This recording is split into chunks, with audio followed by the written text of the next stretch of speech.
अस्सलामु अलैकुम वरहमतुल्लाहि वबरकातुह।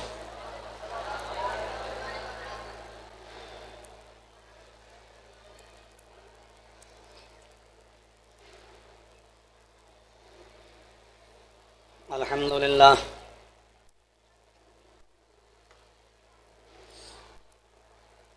अल्हम्दुलिल्लाहि नहमदुहु व नस्तईनुहु व नस्तगफिरुह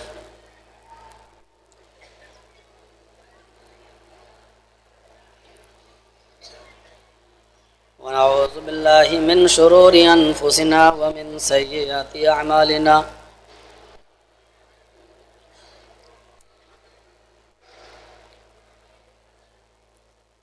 मन यहदिल्लाहु फला मुज़िल्ल लहु व मन युज़लिल्हु फला हादिय लहु।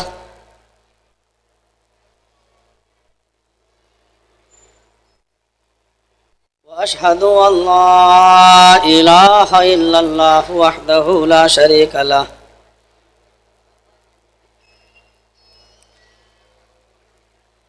व अशहदु अन्ना मुहम्मदन अब्दुहु व रसूलुहु। अम्मा बाद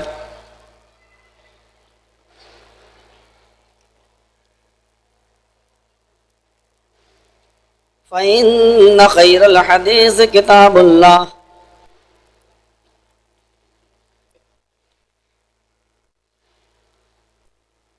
व खैरल हदी हदी मुहम्मदिन सल्लल्लाहु अलैहि वसल्लम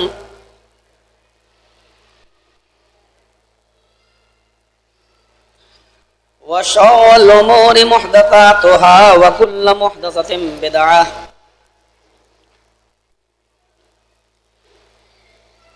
व कुल्लु बिदअतिन ज़लालह व कुल्लु ज़लालतिन फिन्नार।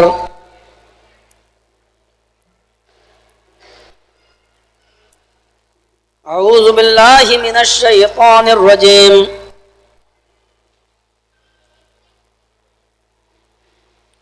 बिस्मिल्लाहिर रहमानिर रहीम।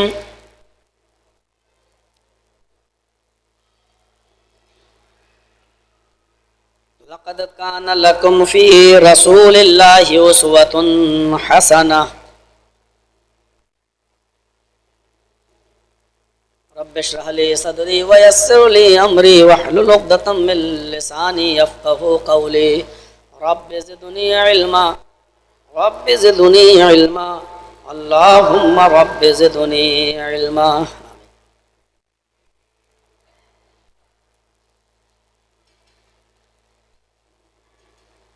हम्द व सना, तारीफ़ व तौसीफ़, किब्रियाई व बड़ाई उस अल्लाह वहदहु ला शरीक के लिए लायक और सज़ावार है, जो इस वर्ल्ड का मास्टर है, जो क्रिएटर ऑफ यूनिवर्स, इस कायनात का खालिक है। वहदहु ला शरीक है, रब्बे ज़ुल जलाली वल इकराम है, अहकमुल हाकिमीन है, रब्बुल अर्शिल अज़ीम है और अला कुल्लि शैइन क़दीर है।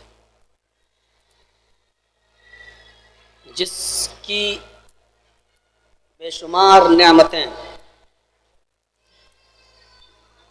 नवाजिशें हम बनी नौ इंसानियत को नसीब हुई हैं। उसने हमें और आपको इंसान बनाया, ये उसका बहुत बड़ा एहसान अज़ीम है। लक़द ख़लक़नल इंसाना फ़ी अहसनि तक़वीम। हमने इंसान को सबसे बेहतरीन साख्त के अंदर, सबसे बेहतरीन ढांचे के अंदर पैदा किया। इंसान अपने अक्ल व शऊर की वजह से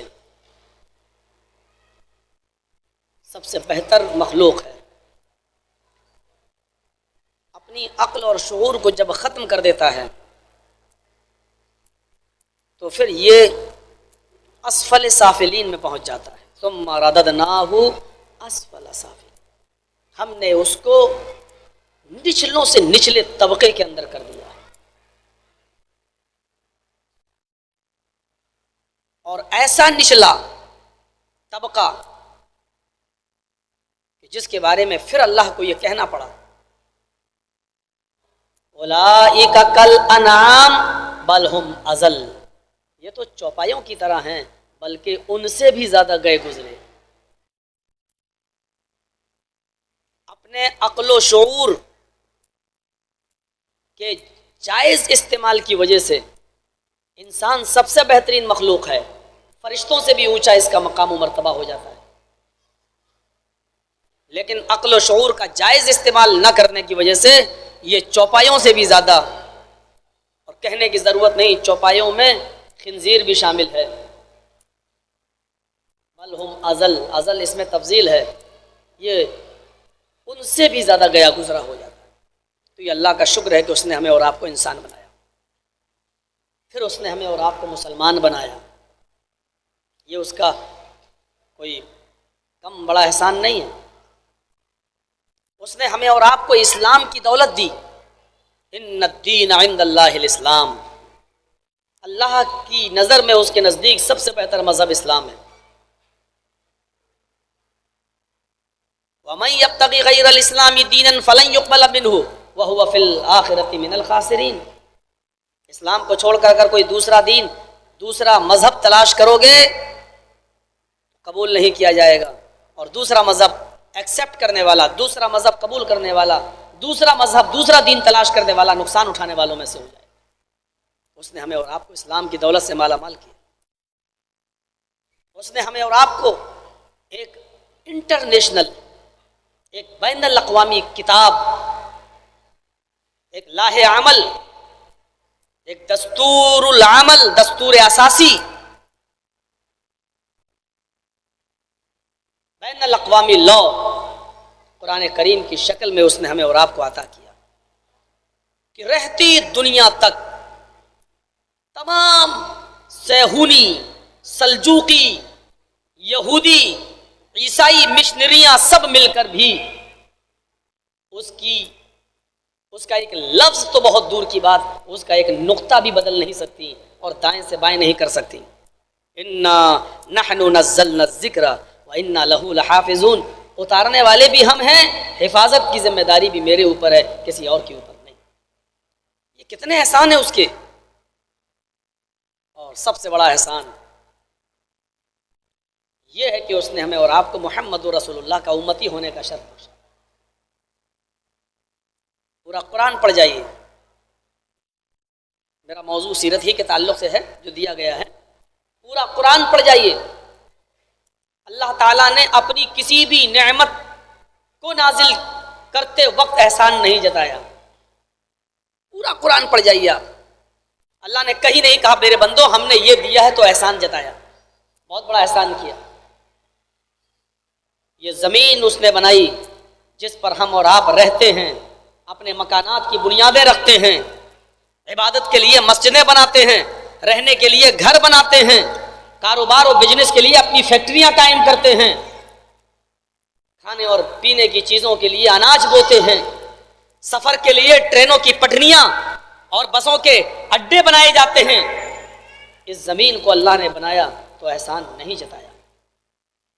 वो आसमान जो एक छत की शक्ल में उसने हमें और आपको दिया, जिससे मूसलाधार बारिश होती है, जिससे हमारी मुर्दा ज़मीन जिंदा हो जाती है, लेकिन उसने कभी एहसान नहीं जताया कि मेरे बंदो हमने एहसान किया। ये सूरज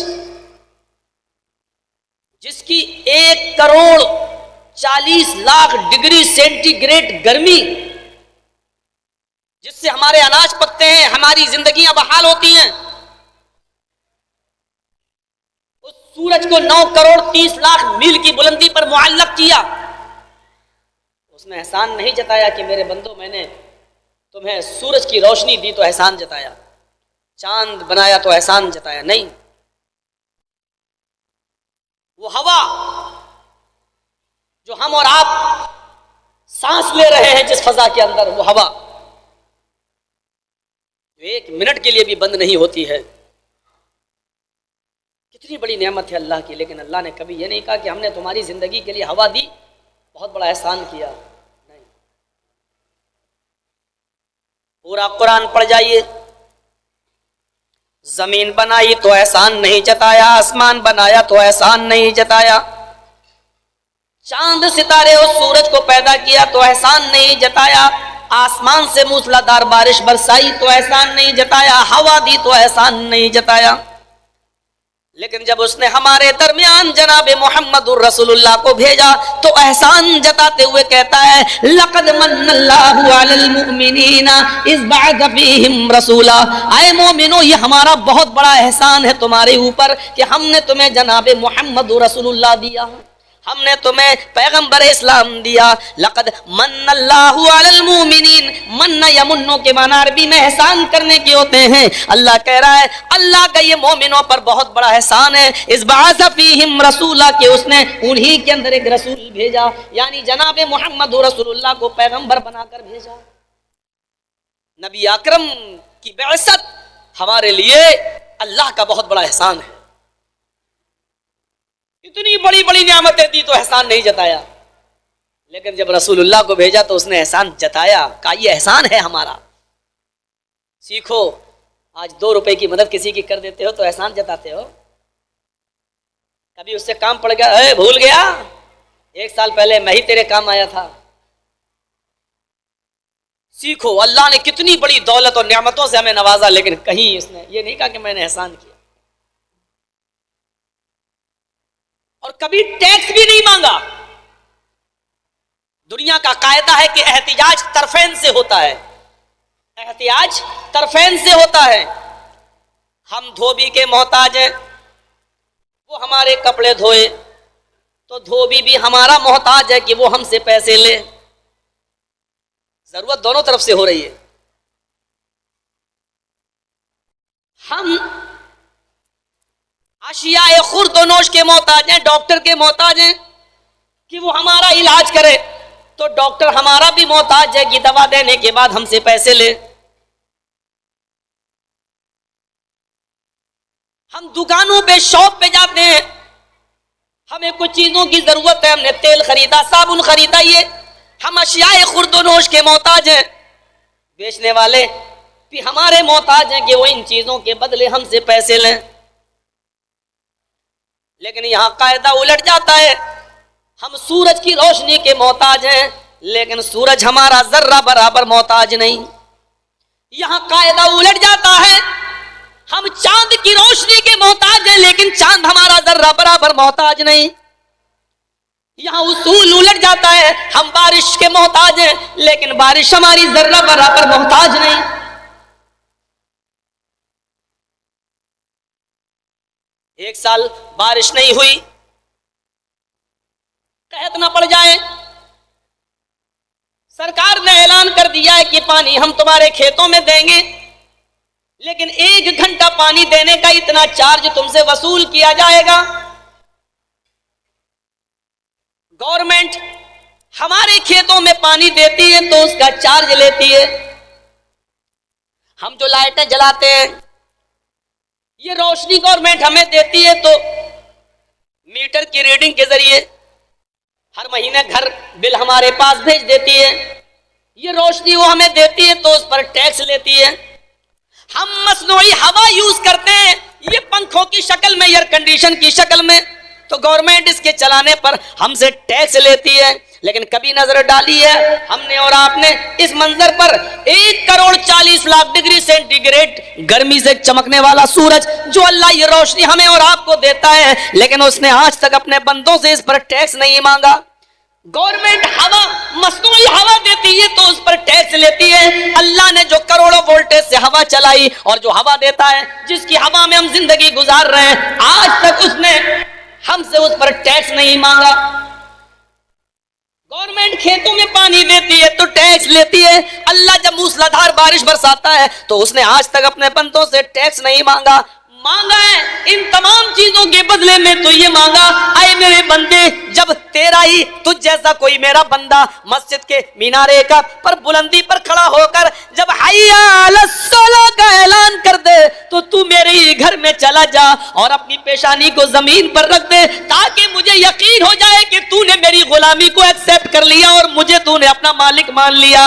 ओ मेरे बंदे, बस तू मुझे बस इतना दे दे, अपनी गुलामी का ऐलान कर दे और मेरे मालिक होने का ऐलान कर दे, अपने महबूब होने का और मेरे हाकिम होने का ऐलान कर दे, इस बात का ऐलान कर दे हाकिमुल हाकिमीन वो है। सर और नाक अगर रगड़ी जा सकती है, जलील किसी के सामने हुआ जा सकता है तो तेरे सामने हुआ जा सकता है। इसके अलावा कोई जात नहीं कि जिसके सामने जलील हुआ जाए, न अजमेर वाले के सामने, न बदायूं वाले के सामने, न कछौचा वाले के सामने, न फुलवारी वाले के सामने। अगर नाक किसी के सामने रगड़ी जा सकती है, पेशानी किसी के सामने झुकाई जा सकती है, सजदा झुकाना, पेशानी को जमीन पर रखना, यह जिल्लत की इंतहा होती है। और आखिरी जिल्लत की इंतहा सिर्फ रब के सामने हो सकती है, किसी और के सामने नहीं।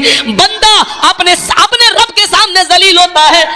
मेरा रब कहता, मेरे बंदे मेरे सामने जितना तू जलील होगा, लोगों में हम तुझे उतना ही इज्जत वाला बना देंगे। मेरे बंदे, तू मेरे ही बंदों के सामने झुकता है, वो तुझे इज्जत नहीं देंगे। इज्जत देना मेरा काम है। वो तू इज्जु मन तशा व तू जिल्लु मन तशा, इज्जत और जिल्लत देने का मालिक अल्लाह है, कोई और नहीं। मेरे बंदे, तू मेरे सामने जलील होना सीख ले, मैं दुनिया के सामने तुझे अजीज कर दूंगा, मैं दुनिया के सामने तुझे ताकतवर और पावरफुल बना दूंगा। इन तमाम चीजों पर एहसान नहीं जताया, लेकिन मोहम्मद रसूलुल्लाह को भेजा तो एहसान जताया। क्यों? क्योंकि तुम्हें रब के सामने जलील होना है, तो जलील भी किस तरह होना है ये तुम्हें मोहम्मद रसूलुल्लाह बताएंगे, कोई और नहीं। देखा आपने, ये तमहीद थी। जब उसने रसूलुल्लाह सल्लल्लाहु अलैहि वसल्लम को इस दुनिया में भेजा तो रसूलुल्लाह की शान में बस एक ही जुमला जो मैंने खुतबे मसनूना के बाद पढ़ा, उसी में पूरी सीरत बंद है। बहुत थका हुआ हूँ, नहीं बोला जा रहा है। मैं जानता हूँ किस पोजीशन से आया हूँ। लोग कहते हैं मौलाना लोग तकरीरों में बयान करना शुरू कर देते हैं, स्टोरी सुनाएंगे। नहीं सुनाऊँ। रात में कल 12 बजे तकरीर ख़त्म किया मैंने, उत्तर दिनाजपुर बंगाल में। 17 तारीख को पहले से प्रोग्राम था, अब्दुल गनी साहब तो बीच में कूद कर ले लिए 18 तारीख, जबकि कल मेरा प्रोग्राम मुरादाबाद में है। अब कोई शक्ल नहीं थी, बस पटना से फ्लाइट पकड़ना था, लेकिन पटना से 450 किलोमीटर दूर था उत्तर दिनाजपुर। 450 किलोमीटर रात में फिर सफ़र करना 12 बजे के बाद, सुबह 10 बजे की फ्लाइट पटना से पकड़ना, फिर आपके यहाँ पहुँचना, फिर हैदराबाद से करनौल आना। चीखता रहा 2 घंटे सोने का मौका दे दो, लेकिन ये मलकुल मौत लोग सोने देंगे? सेल्फी दे दो। इन लोगों ने तंग करके रख दिया। मिलने मिलान, अस्सलाम वालेकुम, मौलाना साहब एक फोटो, एक सेल्फी। इनका नाम मैंने मलकुल मौत रख दिया है। क्या करूं, मेरे लिए तो मौत ही है ना। बहरहाल मेरे भाइयों, ये भी किसी मौत से कम नहीं है। तो मेरे भाइयों इधर भी नहीं सो पाए। बहरहाल चल रहा हूं, जब तक चलूंगा, थका हुआ तो हुई। तो ये इतनी से जुमले को मैंने पेश किया आपके सामने। लक़द काना लकुम फी रसूलिल्लाहि उस्वतुन हसना। अल्लाह ताला ने मोहम्मद रसूलुल्लाह की जिंदगी को एक समंदर को कूजे में बंद कर दिया। बस पूरी हयात तैयबा को कूजे में बंद कर दिया। पहले तो ये कह दिया कि तुम्हारे मोहम्मद रसूलुल्लाह को भेजकर मैंने बहुत बड़ा एहसान किया तुम्हारे ऊपर, और फिर रसूल की पूरी जिंदगी को अल्लाह ताला ने क्या कह दिया, जरा देखिए। मैं कुछ नहीं जानता, सुनो, रसूल क्या है तुम्हारे लिए, मोहम्मद रसूलुल्लाह क्या है तुम्हारे लिए, बस एक जुमला कह दिया, लक़द काना लकुम फी रसूलिल्लाहि उस्वतुन हसना। रसूलुल्लाह की पूरी जिंदगी तुम्हारे लिए नमूना है, तुम्हारे लिए आइडियल है। बस एक लफ्ज अलग पेश नहीं किया, पूरी जिंदगी को नमूना बना दिया। उठो वैसे जैसे नबी उठते थे, चलो वैसे जैसे नबी चलते थे, खाओ वैसे जैसे नबी खाते थे, पियो वैसे जैसे नबी पीते थे, शादी और निकाह करो वैसे जैसे नबी ने बताया, और नमाज पढ़ो वैसे जैसे नबी ने बताई, रोजा रखो वैसे जैसे नबी ने बताया। इख्तलाफ भी हो जाए, झगड़ा भी हो जाए, तो हल वैसे करो जैसे मोहम्मद रसूलुल्लाह ने हल किया। लक़द कान लकुम फी रसूलिल्लाहि उस्वतुन हसना। तुम्हारे लिए रसूलुल्लाह की पूरी जिंदगी में नमूना है, आइडियल है। क़यामत के दिन अल्लाह ये नहीं पूछेगा मेरे बंदे नमाज कैसे पढ़ी थी, एक कौम आएगी कि अल्लाह ऊपर नियत बांधी थी, दूसरी आएगी अल्लाह यहाँ बांधी थी, तीसरी कौम आएगी अल्लाह पेट पे बांधी थी, चौथी कौम आएगी अल्लाह हमने तो बांधी नहीं थी, हाथ छोड़ के पड़ते। अल्लाह ये कहेगा नहीं, मुझे बात बताओ ऊपर बांधी थी कि नीचे बांधी थी, नहीं बांधी थी कि पेट पे बांधी थी। हमने तो तुम्हें एक नमूना दिया था, हमने तो तुम्हें एक आइडियल दिया था, और हमने तो ये कह दिया था कि तुम्हारे लिए मोहम्मद रसूलुल्लाह की पूरी जिंदगी आइडियल है। और नबी ने भी कहा था सल्लू कमा राअयतुमूनी उसल्ली, नमाज वैसे पढ़ो जैसे तुम मुझे देखते हो पढ़ते हुए। तुमने मेरे आइडियल के मुताबिक पढ़ी क्या नहीं, मेरे दिए हुए नमूने के मुताबिक पढ़ी या नहीं। अल्लाह ये नहीं पूछेगा कितनी रकात पढ़ी, और जोहर में 10 पढ़ते थे कि 12 पढ़ते थे, इशा में 7 पढ़ते थे कि 17 पढ़ते थे, तरावी 8 पढ़ते थे कि 20 पढ़ते थे। ये नहीं पूछेगा कितनी पढ़ी। अल्लाह ये कहेगा मेरे नबी के तरीके पर पढ़ी या नहीं, और नबी ने जितनी पढ़ी उतनी पढ़ी या नहीं। बस सवाल इस चीज पर होगा। हाँ, ये झगड़ा ही नहीं होगा मेरे इमाम ने ऐसे पढ़ी थी इसलिए, कुछ नहीं। इमाम तो अल्लाह ताला ने नबी अकरम को बनाया है, और कोई इमाम है ही नहीं। तो हम लोग कह देते हैं जर्जी साहब नमाज पढ़ा दो, कौन है इमाम है? ये तो हमने और आपने इमाम बना लिया है, लेकिन अल्लाह ने इमाम सिर्फ मोहम्मद रसूलुल्लाह को बनाया, और प्रैक्टिकल करके भी दिखला दिया। सारे नबियों को जमा कर दिया बैतुल मुक़द्दस में, और मोहम्मद रसूलुल्लाह को जिब्राइल अमीन हाथ पकड़ कर लेकर और आगे खड़ा कर दिया। क्या करना है? नमाज पढ़ाना है। किसको? अपने पीछे लोगों को। ये कौन है? ये नबी है, जितने भी आ चुके पैगंबर, ये सारे नबी हैं। ये सारे नबी मेरे पीछे नमाज पढ़ेंगे। क्यों? क्योंकि अल्लाह ने तुम्हें इमाम बनाया है।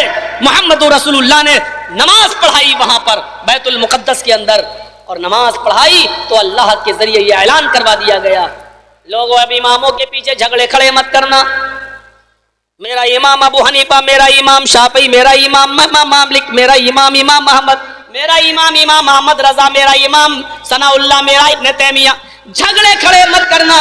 हमने तुम्हें वो इमाम दे दिया है जो सारे नबियों का इमाम है, हमने तुम्हें वो पैगंबर दे दिया है जो सारे नबियों का पैगंबर है, हमने तुम्हें वो रसूल दे दिया है जो तमाम रसूलों से अफजल है, हमने तुम्हें वो इमाम दे दिया जो सारे नबियों का इमाम है।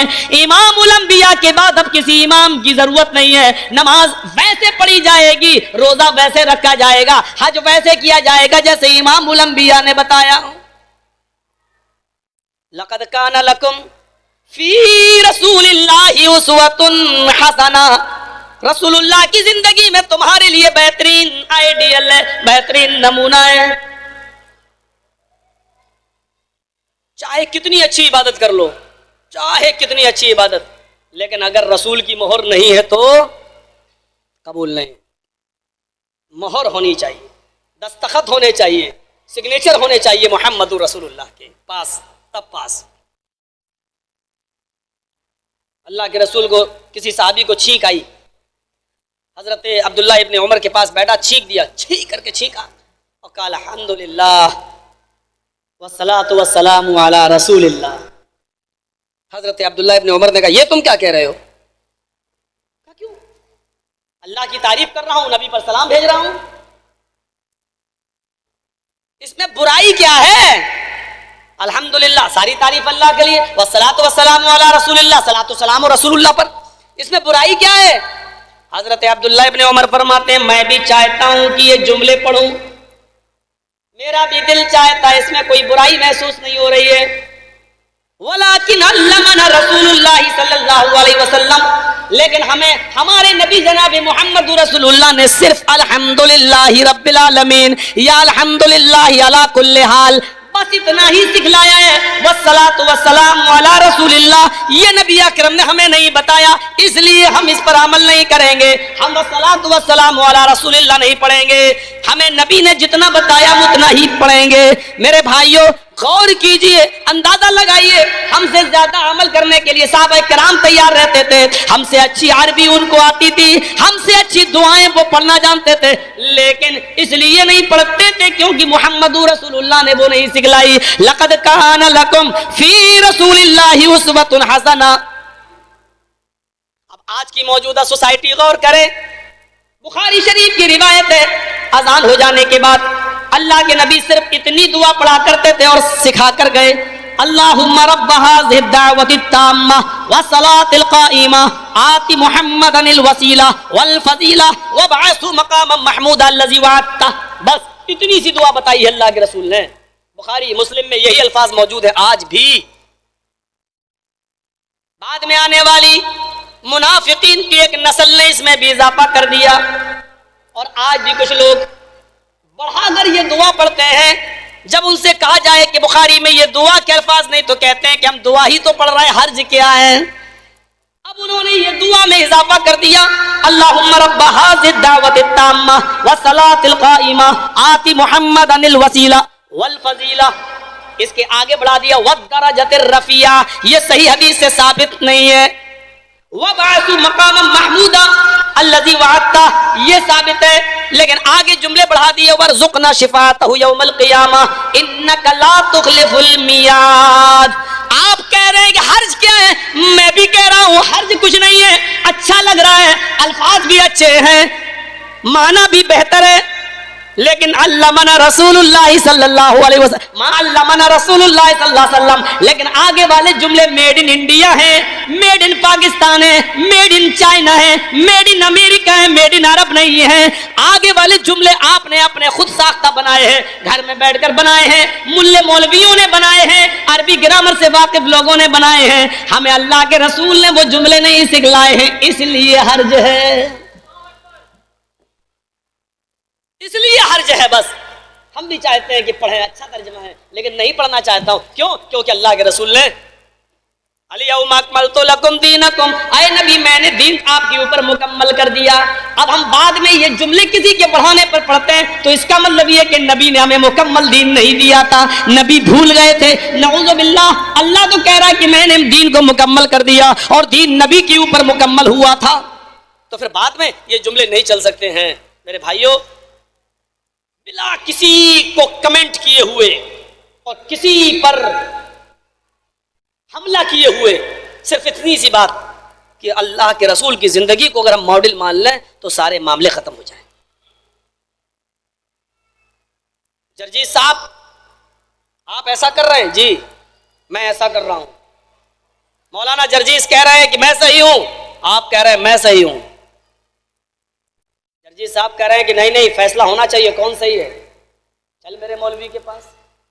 जर्जी साहब कह रहे हैं चल मेरे मौलवी के पास। अब फैसला कैसे होगा? तेरे मौलवी पर मुझे भरोसा नहीं, मेरे मौलवी पर तुझे भरोसा नहीं। तो कोई ऐसा जज होना चाहिए जिस पर आप भी मुत्तफिक हो जाए और मैं भी मुत्तफिक हो जाऊं। तो कौन है वो जज? जर्जी साहब ने मशवरा दिया, कहने लगा नहीं नहीं, हमारे जज तो अबू हनीफा हैं। मैंने कहा मेरे जज इमाम शाफई हैं। वो कहता है कि हम इमाम शाफई को नहीं मानते। मैंने कहा अबू हनीफा को नहीं मानते। अब फैसला कहाँ होगा? अच्छा ठीक है, तुम मेरे इमाम को अपना इमाम नहीं मानते, आपके इमाम को मैं अपना इमाम नहीं मानता, तो चलो फैसला कहाँ होगा?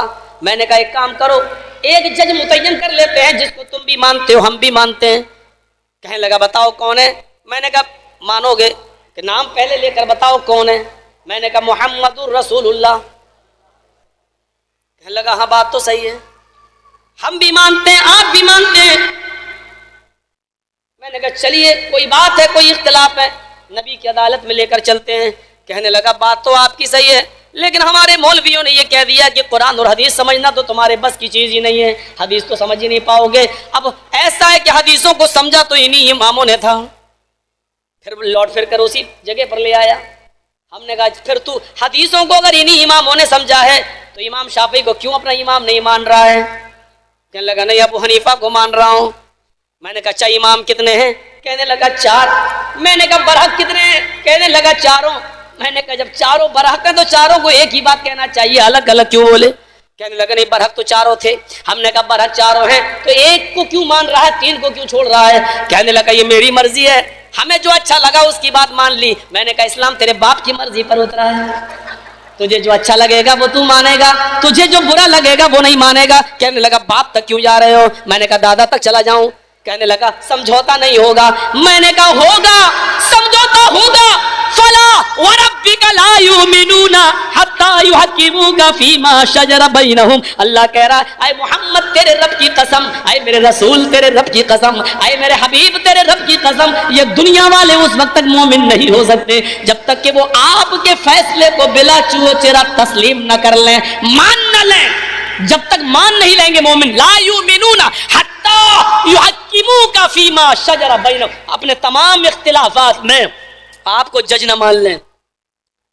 हकमा यहकुमु के माना होते हैं फैसला करना, और हक्कमा युहक्किमु तहकीम के माना होते हैं फैसल बनाना, जज बनाना।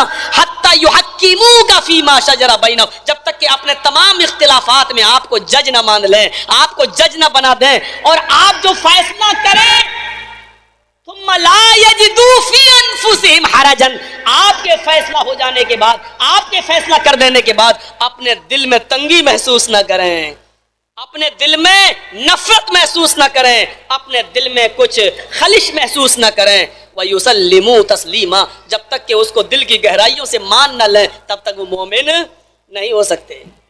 हम मान तो रहे हैं, लेकिन काश मेरे हक में फैसला होता तो कितना अच्छा होता। हमने मान तो ली हदीस, हाँ ठीक है फैसला मेरे हक में हो, उसके हक में ठीक है, जब अल्लाह के रसूल आपके हक में फैसला कर रहे हैं मुझे मंजूर है। मान तो लिया, जमीन का वो टुकड़ा तुम्हारा, ठीक है हदीस में आ गया, ठीक है मान लिया, मान तो लिया, लेकिन दिल में खलिश आ गई, काश मुझे मिल गया होता तो अच्छा होता, काश अल्लाह के रसूल मुझे फैसला कर दिए होते, मेरे हक में दे दिए होते तो अच्छा होता। नहीं, मानने के बावजूद भी आप मुसलमान नहीं, क्योंकि खलिश आ गई आपके दिल में, तंगी आ गई। थुम्मा ला यजिदू फी अनफुसिहिम हरजन मिम्मा क़ज़ैत व युसल्लिमू तस्लीमा, जब तक कि उसको दिल से नहीं मान लोगे मुसलमान नहीं हो सकते। यह है रसूल का मकाम, यह है रसूल का मर्तबा। बात तो सही कह रहे हो जर्जी साहब, लेकिन मेरे बाप दादा 9 19 कहते थे, हम 18 कैसे कह लें? झगड़ा तो इसी बात का है। हमारे बाप ने हमेशा 9 19 कहा है, हम भी 19 ही कहेंगे, 18 कह ही नहीं सकते। सही बात कभी मानी नहीं जो मानेंगे। जब तक हम कोई जज मुतय्यन नहीं करेंगे फैसला नहीं होगा। इख्तिलाफ की दलदल में हम फंसे रहेंगे। इख्तिलाफ करना बुरा नहीं है, इख्तिलाफ का होना भी बुरा नहीं है, दलील आ जाने के बाद इख्तिलाफ पर जमे रहना बुरा है। दलील आ जाने के बाद उस इख्तिलाफ को न छोड़ना बुरा है। इख्तिलाफ चारों इमामों में रहा है, लेकिन मुखालिफत किसी ने किसी की नहीं की है। अबू हनीफा में और इमाम शाफी में जबरदस्त इख्तिलाफ। अबू हनीफा कहते हैं घोड़े का गोश्त मकरूह, इमाम शाफी कहते हलाल। एक के नजदीक हलाल, एक के नजदीक मकरूह। बहुत से मसले ऐसे हैं, एक के नजदीक हराम, एक के नजदीक हलाल। क्या करेंगे? फतावा आलमगीरी उठाकर देखिए, फतवा देखिए। 500 मौलवियों ने मिलकर, 500 बड़े बड़े उलमा ने, मुफ्तियों ने मिलकर फतावा आलमगीरी तैयार की, और अक्लमंदी देखी उन 500 मौलवियों की। औरत पूरब में रहती है, लड़की पूरब में रहती है, लड़का पश्चिम में रहता है। लड़की ईस्ट में रहती है, लड़का वेस्ट में रहता है। बैनहुमा सनतुन, उन दोनों के दरमियान 1 साल की दूरी है। फतावा आलमगीरी का फतवा देखिए आप। उन दोनों के दरमियान 1 साल की दूरी है, 1 साल का फासला है। यानी लड़की को लड़के के पास लाया जाए तो 1 साल लग जाएगा, या लड़के को लड़की के पास पहुंचाया जाए तो 1 साल लग जाएगा। उन दोनों के दरमियान निकाह हो गया। ये उस जमाने में फतावा आलमगीरी लिखी जा रही, जब मोबाइल नहीं है, इंटरनेट का जमाना नहीं है, वायरलेस का जमाना नहीं है, लेकिन निकाह हो गया।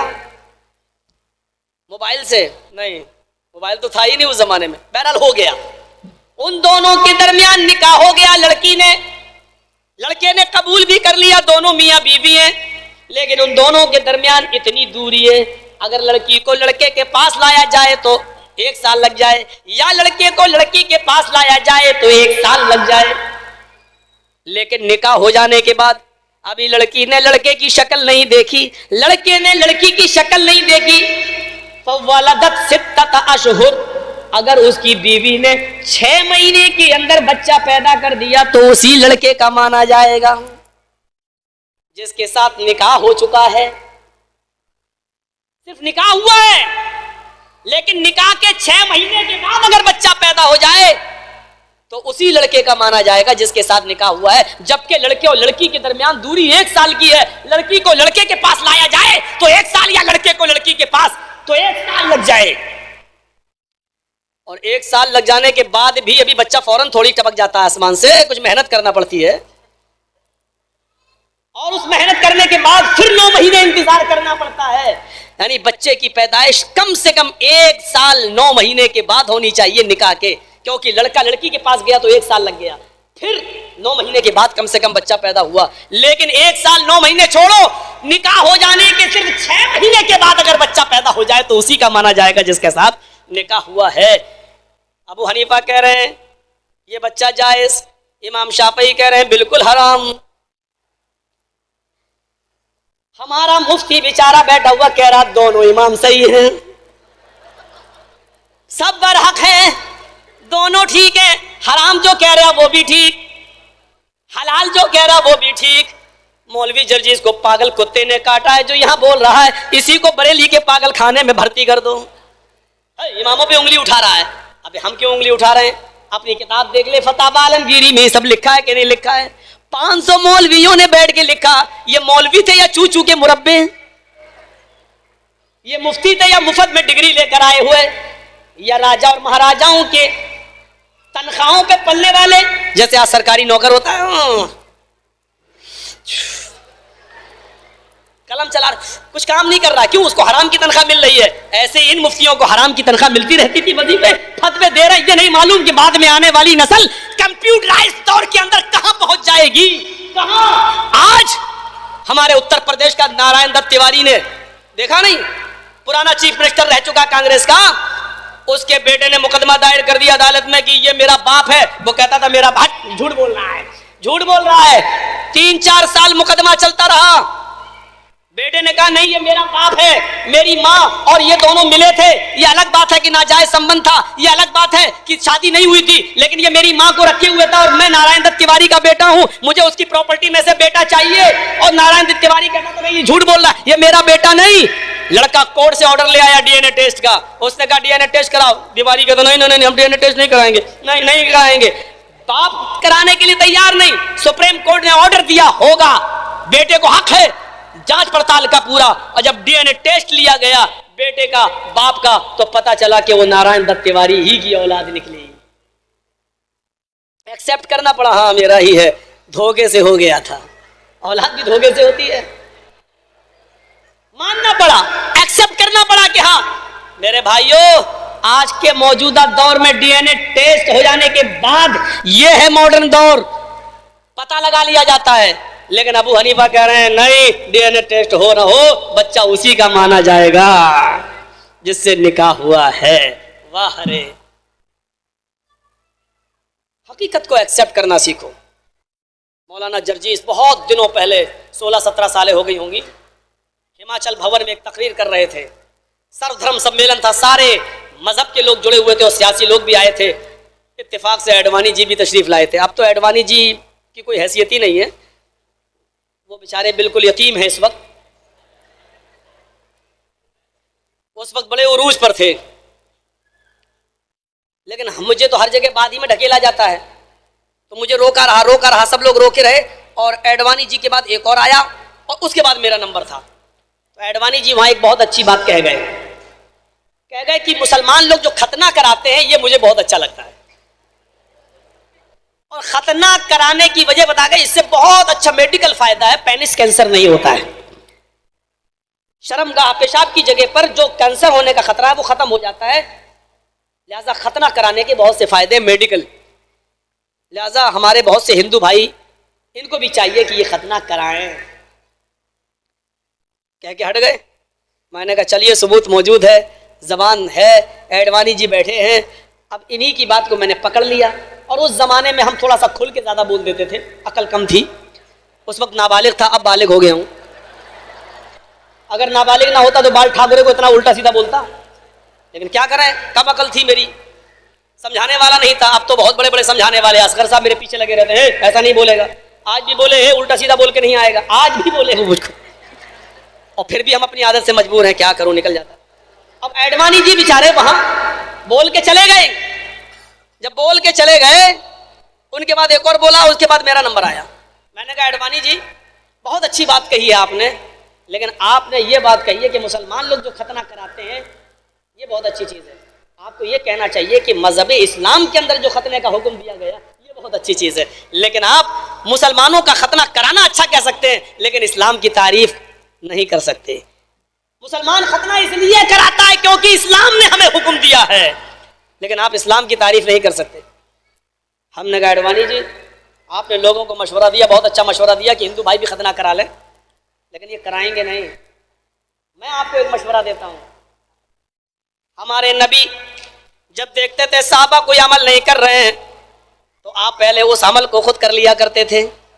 सहाबा देखते थे नबी कर रहे हैं तो वो भी करना शुरू कर देते थे। वो हदिये के जानवर जब लेकर गए और वहां नहीं जाने दिया, मक्के में नहीं पहुंचने दिया, तो आपने फरमाया, रोज साहबा रोजे से थे, फरमाया कि तुम रोजा तोड़ लो। रोजा तोड़ लूं? कोई पानी नहीं पी रहा है, अल्लाह के रसूल की आंखों में आंसू है, मेरे सहाबियों देखो ये लोग जो है पानी नहीं पी रहे हैं, ये लोग रोजा नहीं तोड़ रहे हैं, जबकि मैंने हुक्म दिया है। हजरत उमर फारूक मशवरा देते हैं, अल्लाह के नबी आप खुद पानी पी लीजिए, आपको देकर ये खुद पानी पी लेंगे, रोजा तोड़ देंगे। फरमाया उमर तुम मशवरा अच्छा देते हो। अल्लाह के रसूल ने पानी का गिलास उठाया और पी लिया।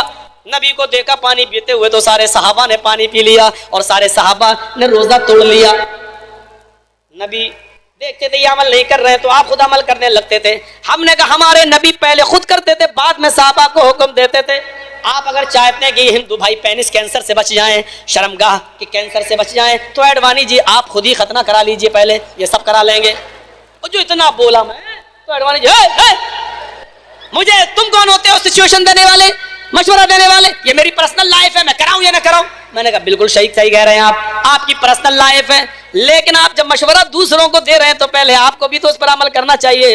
आप दूसरों को तो अच्छाई की तरफ दावत दे सकते हैं, लेकिन आप वो काम क्यों नहीं करना चाहते? बोले बाद में आओ, चाय पियेंगे, वहां बैठ के बात करेंगे, यहाँ क्यों इसका मसला छेड़ रहे हैं? फिर उसके बाद मैंने मंत्री पढ़ना शुरू कर दिया, वाच भूप्रति प्रेमड़ा माया मत विशारदा तब देवो महाराज ममता सत्व मागिता मर्मोच्छिष्ट समंजियात तथा तपश्य भोनिर इति श्रुतवा तथा दृष्टा परम विस्मय मागिता चतुर्विभ्रात्र में देव कृष्यामि कलक्ष्यम भवन्तो बांधव देवा स्वाशना उत्रश्यता शरम शुरुधारी सदूषका उच्चलापी लिंगच्छेदीन सर्वभक्षो मतो मम्मा मुस्ले देव संस्कारा। मुंह देख रहा है मेरा एडवाणी जी। मैंने कहा भविष्य पुराण है, किताब आपकी है एडवाणी जी, आपकी किताब कह रही है आखिरी नबी इस दुनिया में जब आएगा तो लंबी दाढ़ी रखेगा, लंबी दाढ़ी रखेंगे और दाढ़ी में गांठ नहीं लगाएंगे। हमने कहा यहाँ कितने पंडित बैठे गांठ लगाए हुए, ये हमने कहा आपकी किताब कह रही है लंबी दाढ़ी रखेंगे लेकिन दाढ़ी में गांठ नहीं लगाएंगे। सदूषका सर के बाल अगर छिलाएंगे तो चोटी नहीं रखेंगे। हिंदू लोग पूरा बाल छिला के थोड़ा सा छोड़ देते हैं, उसको टिक्की बोलते हैं, कहीं कहीं चोटी बोलते हैं। उनका अकीदा शंकर भगवान की चोटी से गंगा जमुना निकली है, ये गंगा जमुना वो कहते हैं शंकर जी की चोटी से निकली है। तो वो पूरे बाल छिलाएंगे तो चोटी नहीं रखेंगे, चोटी के दुश्मन होंगे, चोटी पूरे बाल छिलाएंगे, चोटी नहीं रखेंगे। शर्म शुरुधारी सदूषका लंबी दाढ़ी रखेंगे, गांठ नहीं लगाएंगे, चोटी नहीं रखेंगे। उच्चालापी घंटा नहीं बजाएंगे बल्कि आलाप करेंगे, जबान से बुलाएंगे। आज मंदिरों में घंटा बजाया जाता है लेकिन आलाप करेंगे, यानी इबादत के लिए बुलाएंगे तो जबान से बुलाएंगे और अजान देंगे। क्या देंगे? अजान।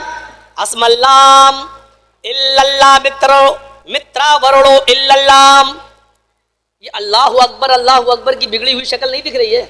अस्मल्लाम इल्लल्लाह मित्रा वरुणो इल्लल्लाम इल्लल्ले मित्रा वरुणो इल्लल्ले इल्लल्लाम। आप तो सुन के चले जाओगे, हमसे पूछो कैसे याद किया ये हमने। इल्लल्ले मित्रा वरुणो इल्लल्ले इल्लल्लाम मोहम्मद रसूल रकबरस अस्मल्लाम इल्लल्लाह इल्लल्ले मित्रा वरुणो इल्लल्ले इल्लल्लाम। अल्लाह उपनिषद में ये मंत्र मौजूद है। अस्मल्लाम इल्लल्लाह मित्रा वरुणो इल्लल्लाम अल्लाहु अकबर की बिगड़ी हुई शक्ल, इल्लल्ले मित्रा वरुणो इल्लल्ले इल्लल्लाम अशहदु अल्ला इलाहा इल्लल्लाह की बिगड़ी हुई शक्ल, मोहम्मद रसूल रख बरस अशहदु अन्ना मुहम्मद रसूलुल्लाह की बिगड़ी हुई शक्ल। वो आलाप करेंगे, अर्थात ये जुमले बोल बोल कर लोगों को इबादत की तरफ बुलाएंगे, भक्ति की ओर बुलाएंगे। और आगे के जुमले में सब कुछ कह दिया। लिंगच्छेदीन मोहम्मद के अंतिम ऋषि के मानने वाले, लास्ट मैसेंजर के मानने वाले, कल की अवतार के मानने वाले, अंतिम महासंदेष्टा के मानने वाले, खतना कराने वाले होंगे। लिंगच्छेदीन खतना कराने वाले होंगे। मैंने कहा अडवाणी जी सब मुसलमानों को देख लो, मोहम्मद साहब के मानने वाले सब खतना कराते हैं, अंतिम ऋषि के मानने वाले खतना कराने वाले होंगे। लिंगच्छेदीन तो कहता कि मना किसने किया है आपको? हमने कहा आपने मशवरा दिया तो कराना पड़ेगा आपको, आप कराइए, अच्छी चीज है, फायदे की चीज है। हम लोग इसलिए खतना कराते हैं क्योंकि मोहम्मद साहब ने कहा, और आपकी किताब कह रही मोहम्मद साहब के मानने वाले खतना कराने वाले होंगे। चांद के 2 टुकड़े करेंगे, चंद्रमा के 2 टुकड़े करने वाला होगा अंतिम महर्षि। हमने कहा चांद के 2 टुकड़े करने वाला कोई और नहीं है एडवाणी जी, चांद के 2 टुकड़े करने वाला अगर कोई गुजरा है तो वो मोहम्मद रसूलुल्लाह, जिन्होंने उंगली का इशारा किया और चांद 2 टुकड़ों में बट गया। बाहर से आने वाले लोगों ने गवाही दी कि मैंने अपनी आंखों से देखा चांद के 2 टुकड़े हुए। और इसी को भविष्य पुराण के अंदर प्रतिशत प्रो के 25वें खंड के 25वें अध्याय के अंदर कहा गया, वाज भूपति प्रेमड़ा माया मत विशारदा तब देवो महाराज ममदा सब तो मांगिता। राजा भोज मोहम्मद साहब से मुलाकात करने के लिए गए। जब उन्होंने भारत के अंदर, हिंदुस्तान के अंदर चांद के 2 टुकड़े देखे, चंद्रमा को 2 टुकड़ों में बटा हुआ देखा, उन्होंने अपनी किताबों में पढ़ रखा था चंद्रमा चांद के 2 टुकड़े करने वाला अंतिम ऋषि होगा। तब ये सफर करके, यात्रा करके, ऊंट का सफर करके जब ये अयोध्या में, मक्का में पहुंचे, अयोध्या मैं मक्का को कह रहा हूं, आ मानी नहीं, युद्ध के माना जंग, अयोध्या ऐसी जगह जहां जंग ना हो, जहां जंग लड़ना हराम हो। अल्लाह ने मक्के को अल बलदिल अमीन, अमन वाली जगह करार दिया जहां जंग लड़ना हराम है, और उसी को दारुस सलाम, सलामती वाली जगह कहा गया है। तो राजा भोज भारत से अयोध्या गया। आपकी किताब कह रही भारत से अयोध्या गया, क्या मतलब है? यानी भारत में अयोध्या नहीं है। आपकी किताब में लिखा है कि भारत से अयोध्या गया, वरना यह होना चाहिए था कि दिल्ली से अयोध्या गया।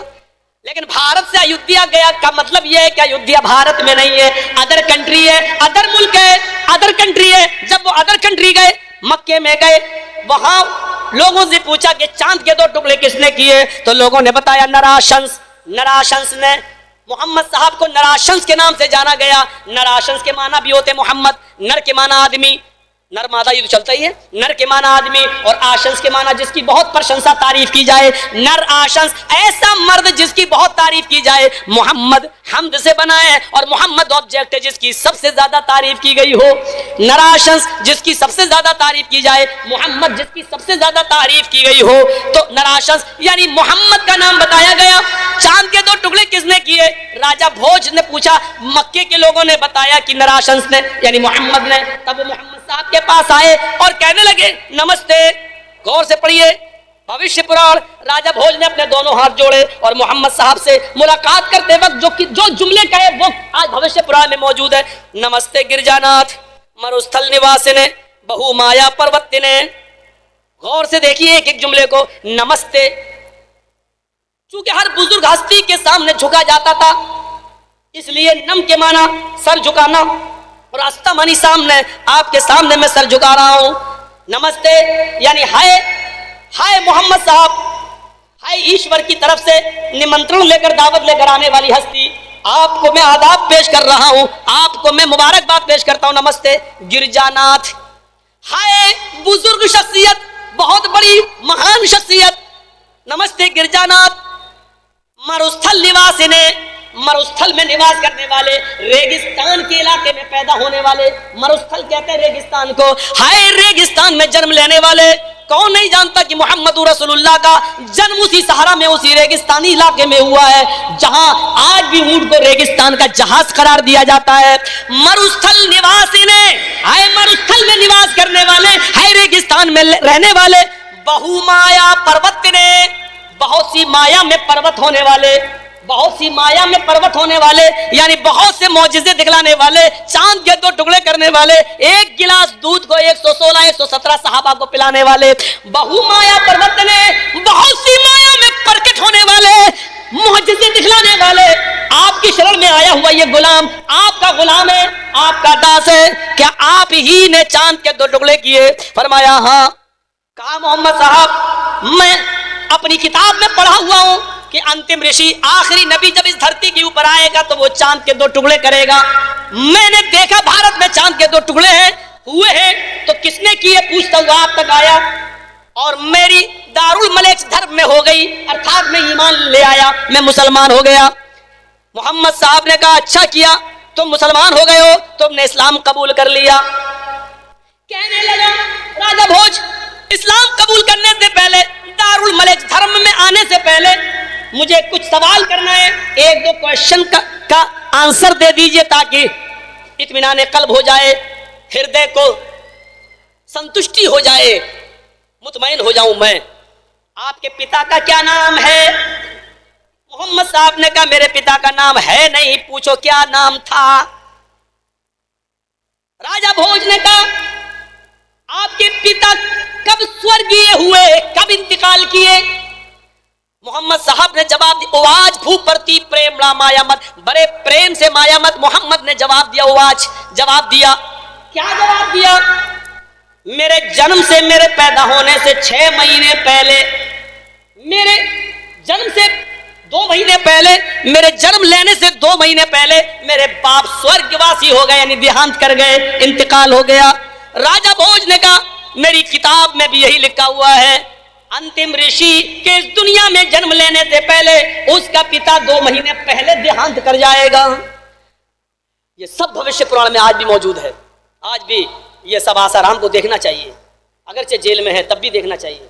पता नहीं ईमान कब नसीब हो जाए। बाबा राम रहीम ने मुरीद तो बहुत बना लिए लेकिन किताब नहीं पढ़ पाए बेचारे। सुने, मेरी चिंता छोड़ दीजिए, जेल में जाना तो मेरी आदत हो गई है। अब जब भी मैं जेल में जाता हूं लोग पूछते कहां आए हो, मैं कह देता हूं ससुराल, उसको छोड़ दीजिए, वो मेरी एक आदत सी हो गई है। आप अपनी चिंता करो, अगर मेरी तकलीफ आपको सख्त लग रही हो तो फिर मैं छोड़ दूंगा, तो आप परेशानी में मत आइए, मैं तो फिर जाने वाला हूं, जाता आता रहता हूं, कोई मसला नहीं है मेरे सामने।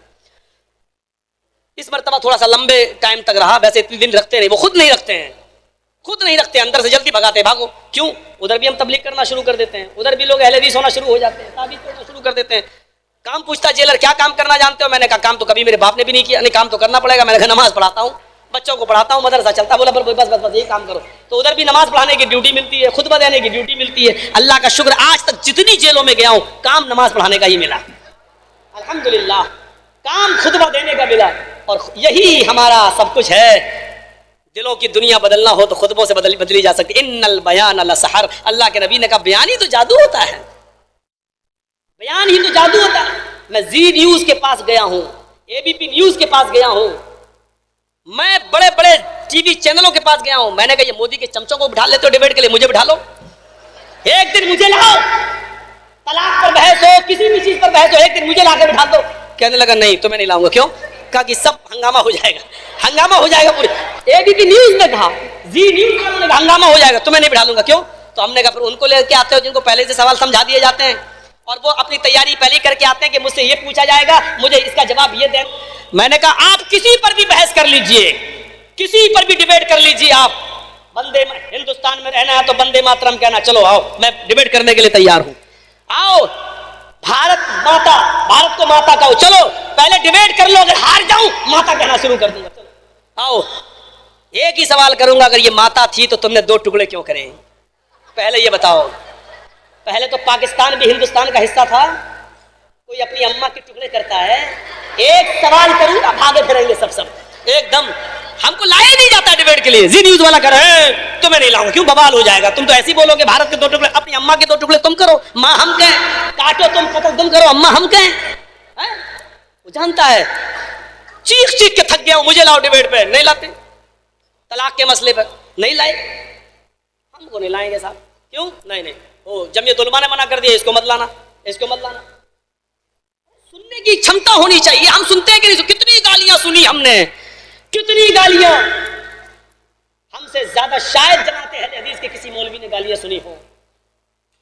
हमसे ज्यादा कोई एक मौलवी बता दो जो जेल की सलाखों में गया हो, और गया हो तो अल्हम्दुलिल्लाह आमीन के लिए गया हूं, रफुल दैन के लिए गया हूं, एक अल्लाह की तौहीद के लिए गया हूं। ये तो नबियों की सुन्नत रही, हम चले गए तो क्या हो गया, कोई फर्क नहीं पड़ता। मेरे भाइयों सुनो, कितनी बड़ी बात कही राजा भोज ने। और मेरी किताब में लिखा है कि मोहम्मद साहब, मैं बहक जाता हूं, इधर उधर पहुंच जाता हूं, लेकिन आऊंगा वहीं। मेरी किताब में भी यही लिखा हुआ है, अंतिम महर्षि, अंतिम संदेष्टा के पिता 2 महीने पहले ही, उसके जन्म से पहले ही देहांत कर जाएंगे। अब ये बताइए कि आपकी माँ का क्या नाम है? मोहम्मद साहब बोले कि मेरी माँ का भी नाम क्या है मत पूछो, बल्कि ये पूछो क्या था। कहा अच्छा ये बताओ कि उनका देहांत कब हुआ, उनकी मृत्यु कब हुई? मोहम्मद साहब ने जवाब दिया, मोहम्मद साहब बार बार इसलिए कह रहा हूं क्योंकि मोहम्मद साहब उनकी किताबों में लिखा है।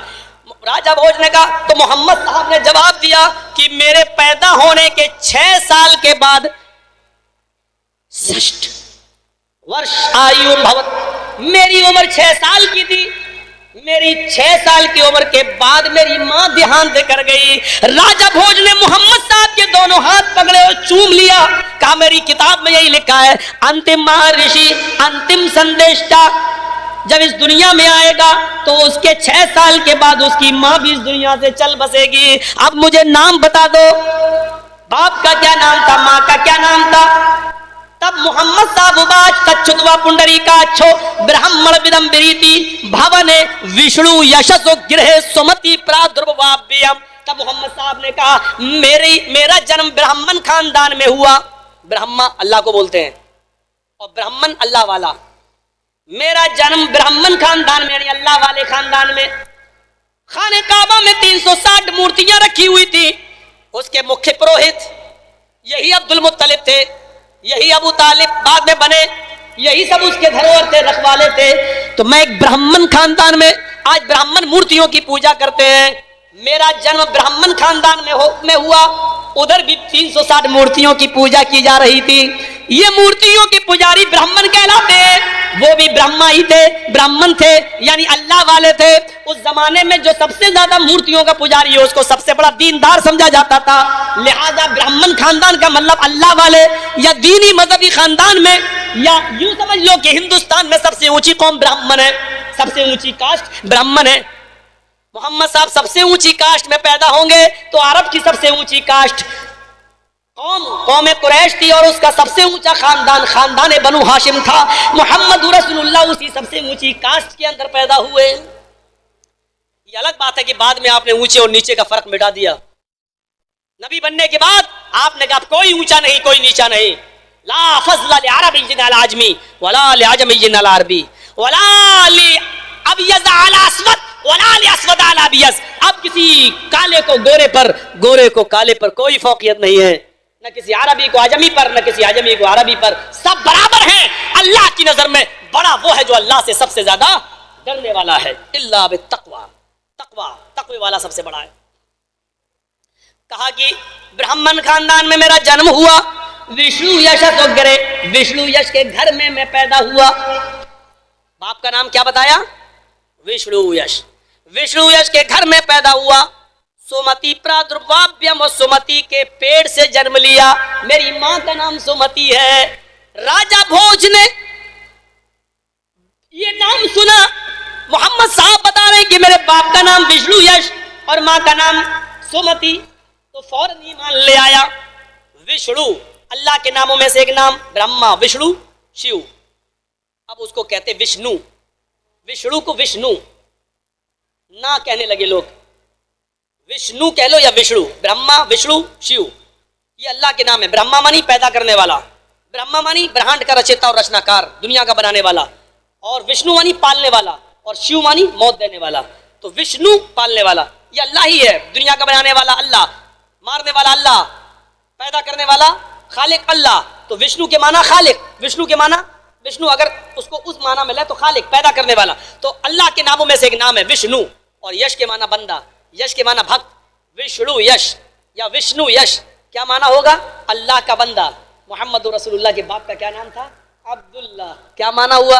अल्लाह का बंदा, अब्द मानी बंदा, अल्लाह मानी अल्लाह, अब्दुल्लाह अल्लाह का बंदा। माँ का नाम सुमति, सुंदर, मती अमन वाली, मती शांति वाली, खूबसूरत और शांति वाली। मोहम्मद रसूलुल्लाह की माँ का नाम क्या था? आमिना, अमन वाली, शांति वाली। कितनी जबरदस्त पेशीन गोई। मौलाना जर्जीस की घड़ी में इस वक्त 10:44 हो रहे हैं। चैलेंज देता हूं 10:44 पर भी भविष्य पुराण के अंदर आज की 18 तारीख 18 मार्च को भी ये जुमले लिखे हुए हैं। और अगर हिंदू भाई की किताब में ये जुमले न लिखे हों तो जिस चौराहे पर लेकर कत्ल करना चाहो कत्ल कर दो, फांसी के फंदे पर लटकाना चाहो लटका दो। और अगर ये जुमले मिल जाएं तो उस विष्णु यश के बेटे को, उस सुमति के लाल को, उस ब्राह्मण खानदान में आने वाले महामत को, नराशंस को, अहमद को, कल्की को, और दूसरे अल्फाजों में मोहम्मद को तुम भी अपना रसूल मान लो। बस इतनी सी बात। प्यार का संदेश है, प्यार की दावत है। डॉक्टर जाकिर नाइक को तो तुमने जीने नहीं दिया, भेज दिया बाहर। अब उनकी ड्यूटी हम ही को निभाना पड़ेगी। और मौलाना जर्जीस को हिंदुस्तान से बाहर करना इतना आसान नहीं। हमने तो जेलों को अपनी ससुराल बना लिया। कितने दिन बंद करोगे? नहीं बेच पाओ। करो। हमसे अगर कोई पूछेगा जेल में तुम्हारी आखिरी तमन्ना क्या, मैं कहूंगा लाइव टेलीकास्ट दिखाओ सबको, पूरी दुनिया को। अरे भाइयों, कितनी बड़ी षड्यंत्र, कितना बड़ा साजिश, कितनी बड़ी साजिश रची गई। एनआईए क्लीन चिट दे रही है, सीबीआई क्लीन चिट दे रही है, बंबई की आईबी क्लीन चिट दे रही है, तमिलनाडु का जज क्लीन चिट दे रहा है, साफ कह रहा है कि आसाराम और बाबा रामदेव की संपत्ति जब्त क्यों नहीं की जा रही है। आश्रम में रेप करते हैं और इनकी संपत्ति जब्त नहीं हो, जो उन्नति शांति का संदेश दे रहा है उसकी संपत्ति जब्त कर रहे हो। मैं खुद सुनता हूं डॉक्टर जाकिर नाइक के लेक्चर, मुझे तो कोई आपत्तिजनक बात नहीं सुनाई दी। कितना बड़ा तमाचा है मोदी के गाल पर। मौलाना साहब मोदी का नाम न लो, क्यों? मेरा बाप लगता है क्या? कितना बड़ा तमाचा है मोदी के गाल पर। इंटरपोल ने भी क्लियर कर दिया है कि कोई सबूत नहीं मिला।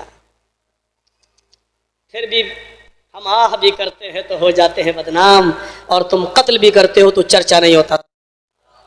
एक मुकदमा चल रहा है, मोदी को तुमने झूठा कहा। ये कोई मुकदमा है? नागपुर में बोला, क्या कहा? मोदी को झूठा कहा।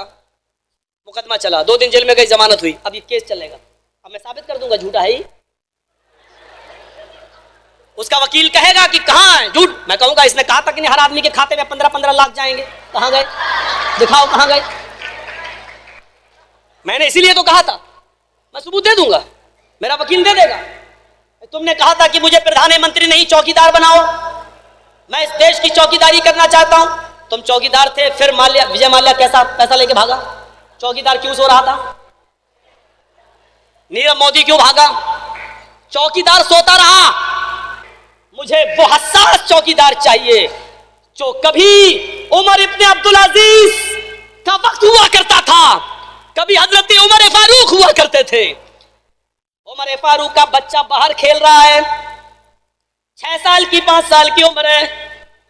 बैतुल माल के कैशियर खजांची हजरत अबू मूसा अशअरी है, झाड़ू लगा रहे हैं। 1 दिरहम पड़ा हुआ मिल गया। 1 दिरहम का मैं क्या करूं, पता नहीं किसका गिर गया है ये दरवाजे पर। ये छोटे छोटे बच्चे खेल रहे हैं, सबके हाथों में टॉफियां हैं, खाने पीने की चीज है। एक 5 साल का बच्चा बेचारा दोनों हाथ खाली है, और अमीरों के बच्चों को देख रहा है कि वो खा रहे हैं, लेकिन इसके पास खाने की कोई चीज नहीं है।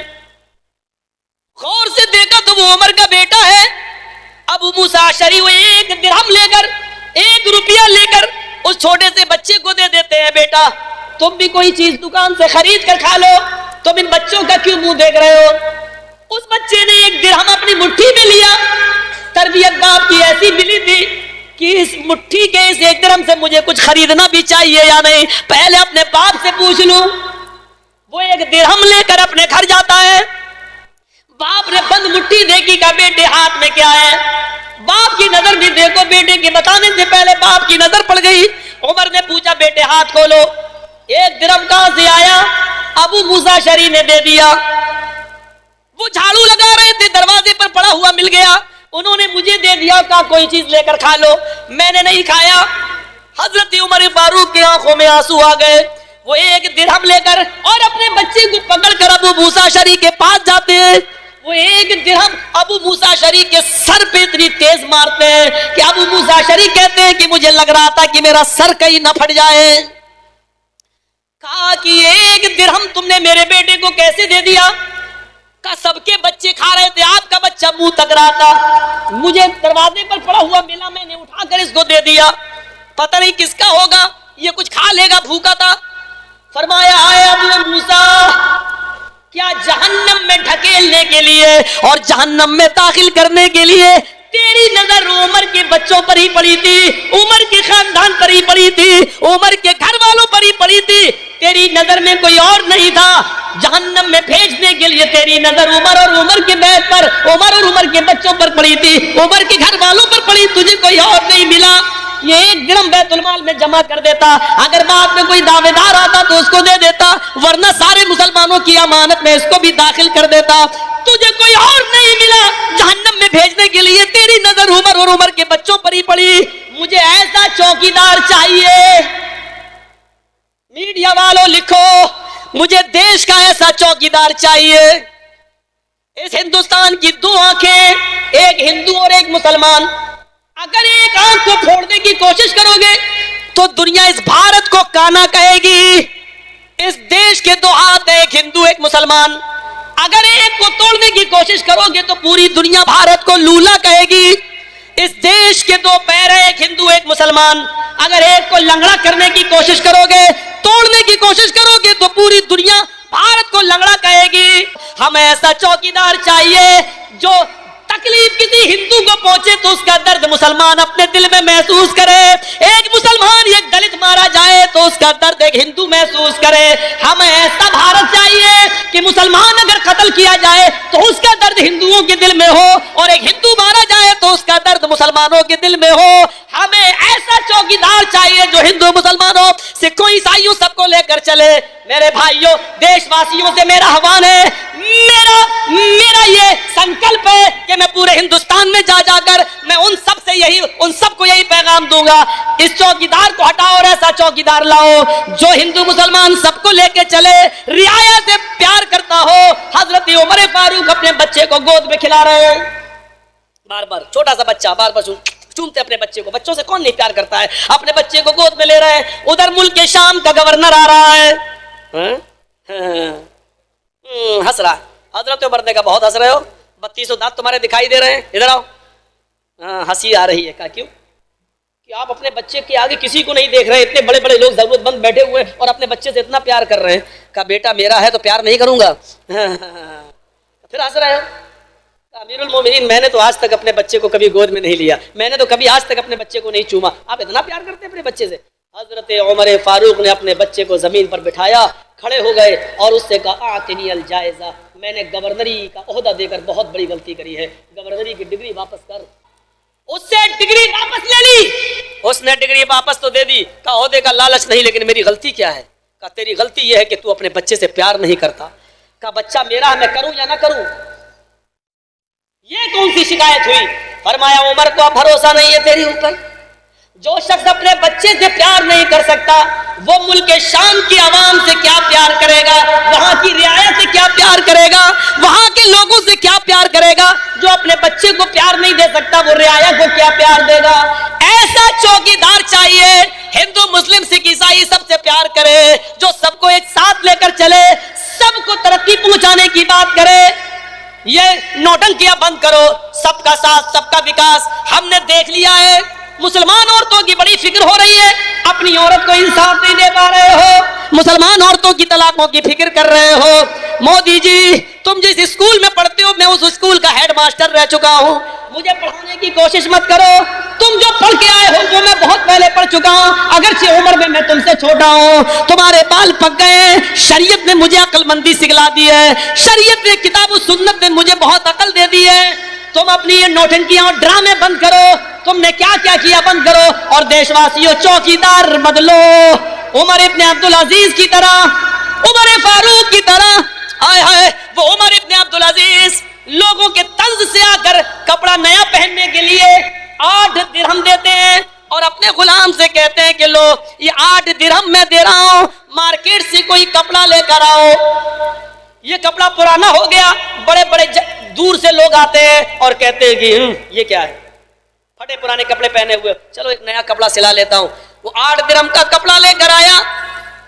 उमर इब्न अब्दुल अजीज ने ऐसे देखा, है इतना अच्छा कपड़ा लाए हो, मैं इतना अच्छा कपड़ा पहनूंगा, नहीं नहीं इसको वापस कर दो और 6 दिरहम वाला कपड़ा लाओ, 2 दिरहम बचेंगे, गरीब के चूल्हा जलने के काम आ जाएगा। इतना अच्छा कपड़ा, मैं बूढ़ा हो चुका हूं, मैं जवान नहीं हूं, अब इतना अच्छा कपड़ा पहनकर मैं क्या करूंगा, जाओ वापस कर दो। उनका गुलाम रोने लगा। कहा कि तुम क्यों रो रहे हो, पहनना मुझे, तुम क्यों रो रहे हो? गुलाम ने कहा इसलिए नहीं रो रहा हूं कि 8 दिरहम का कपड़ा लेकर आया हूं, आप इसको वापस करा रहे हो, कह रहे हैं कि इतना अच्छा कपड़ा है। आज आप 8 दिरहम के कपड़े को अच्छा बतला रहे हैं। जब आप खलीफा नहीं बने थे, अमीरुल मोमिनीन नहीं बने थे, तब एक दिन आपने मुझे 800 दिरहम दिए थे और एक कपड़ा मंगाया था। मैं 800 दिरहम का कपड़ा लेकर आया तो आपने मेरे मुंह पर मार दिया था, इतना बेकार कपड़ा पहनूंगा मैं।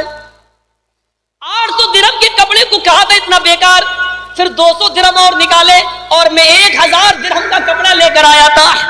कल तक जो 800 दिरहम के कपड़े को बेकार कहता था, आज वो 8 दिरहम के कपड़े को इतना अच्छा बतला रहा है कि उसको वापस करके 6 दिरहम का कपड़ा मंगा रहा है। खलीफा बनने के बाद आपकी वो सारी चीजें कहां चली गई जो खलीफा बनने से पहले थी?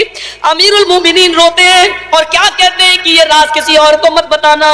और सुनो सुनो, अमीरुल मोमिनीन बनने के बाद अल्लाह के सामने जवाब देने का डर मेरे सामने हो गया है। अगर एक भी घर में चूल्हा नहीं जल सका और मैंने 8 दिरहम का कपड़ा पहन लिया तो कयामत के दिन वो गरीब मेरा गरीबान पकड़ कर कहेगा अल्लाह मेरे घर में चूल्हा जलने को नहीं था और ये 8 दिरहम का कपड़ा पहना करता था, इसके पास 6 दिरहम का कपड़ा पहनने की ताकत थी, 2 दिरहम से मेरे घर का चूल्हा जल सकता था, लेकिन इसके के बावजूद इसने 8 दिरहम का कपड़ा पहना, 6 का नहीं। मुझे इस हिसाब और किताब के डर ने मुझे सारी हेकली निकाल दी है, मुझे कल रब के सामने जवाब देना है, इसलिए जाओ जाओ और 6 दिरहम का कपड़ा लेकर आओ, 2 दिरहम वापस करो, बैतुल माल में जमा करो, गरीबों के काम आएगा।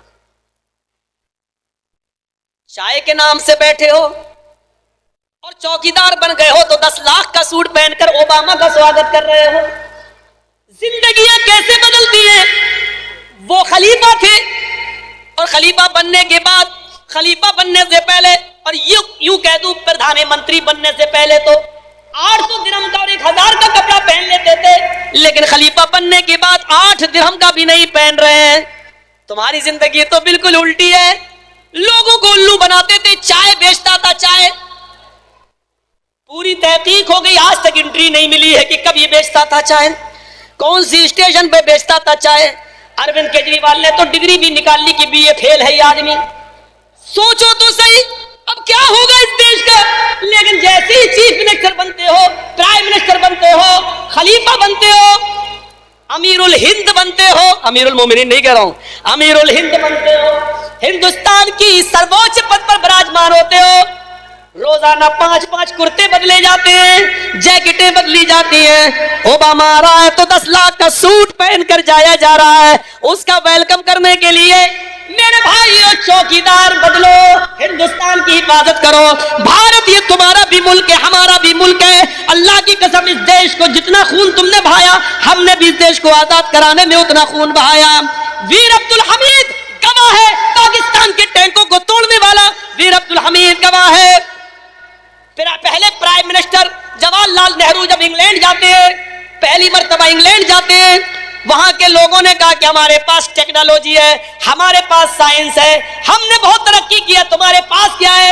जवाहरलाल नेहरू ने कहा था हमारे पास मौलाना अबुल कलाम आजाद है, जो तुम्हारी इन तमाम चीजों के ऊपर भारी है। उस जमाने में भी हिंदुस्तान का पहला एजुकेशन मिनिस्टर अबुल कलाम आजाद था, जिसने तालीम के मैदान में, शिक्षा के विभाग में हिंदुस्तान को तरक्की पर गामजन किया था।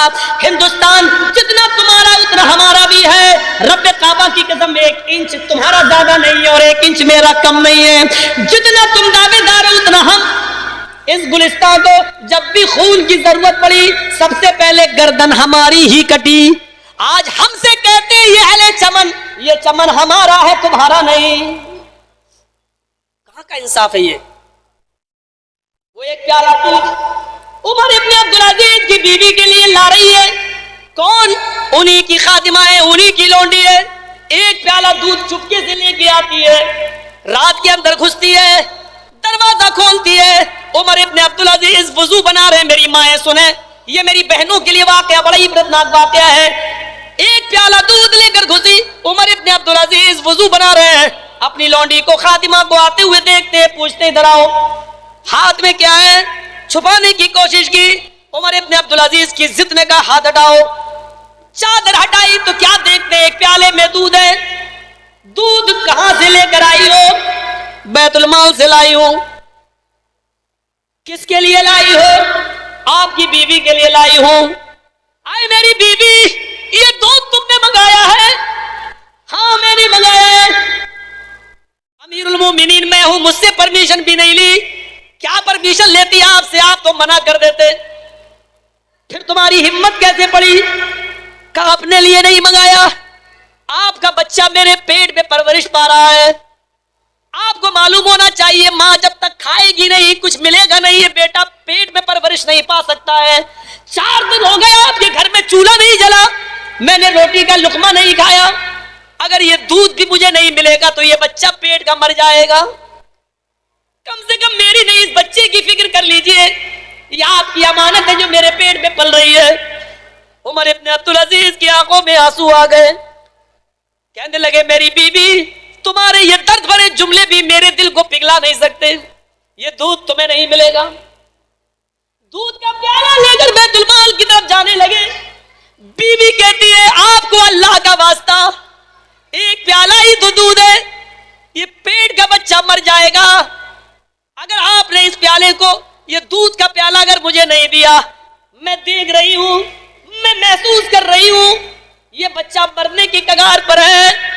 उमर इब्न अब्दुल अजीज ने नजरें आसमान पर डाली, कुछ सोचा, फिर अपनी बीवी को देखा और फरमाया आए मेरी बीवी, इस एक प्याले के दूध के पीने से जो तमाम मुसलमानों की अमानत है और अमानत में खयानत करके सिर्फ एक औरत के लिए दूध लाया गया है, अगर इस एक प्याले अमानत में खयानत के दूध से अगर तेरे पेट का बच्चा जिंदा है तो कह दो इस बच्चे से कि तेरे बाप को ये बच्चा नहीं चाहिए।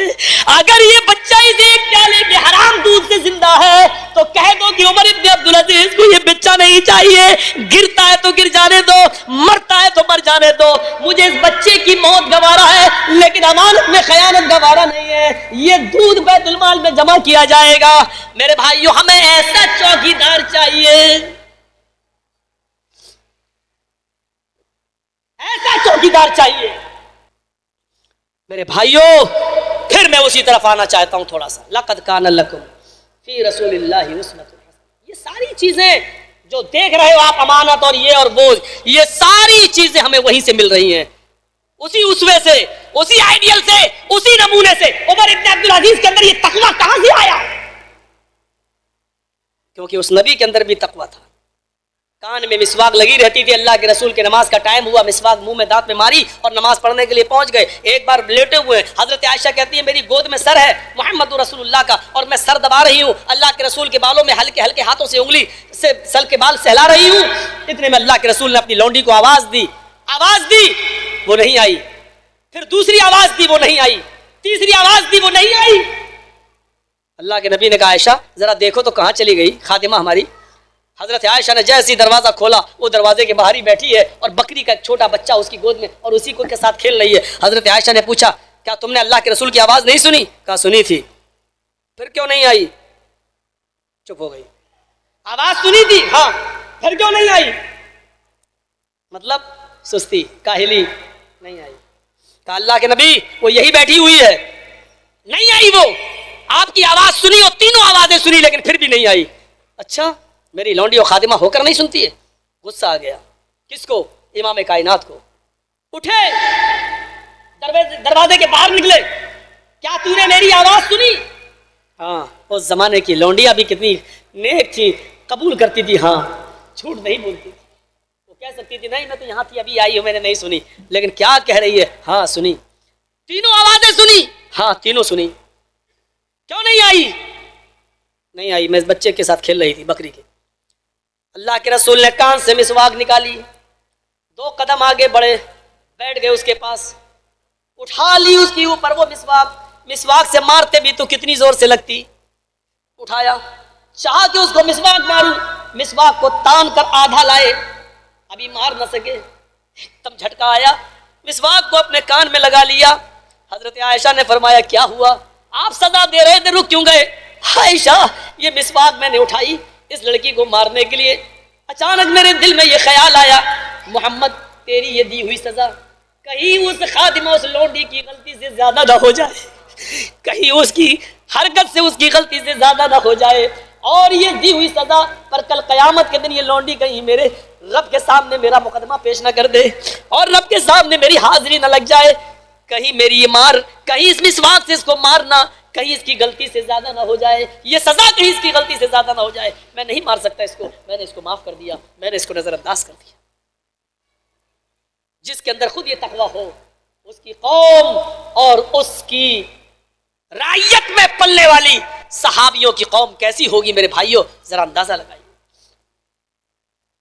यहां से तासुरात हल कीजिए, यहां से 10 बजे जलसा आपका खत्म होना था, 11:15 बज गए, बस उस मंत्र को पढ़कर मैं अपनी बात को खत्म कर दूंगा।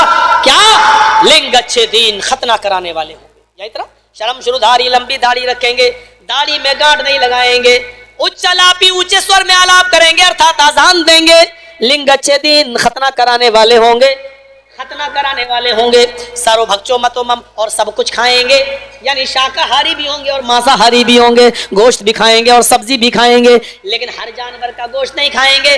आपकी किताब वो भी बताती है बिना कौलन चपशवश तेशाम, बिना कौल के बिना मंत्र के उनके यहाँ कोई जानवर हलाल नहीं होगा।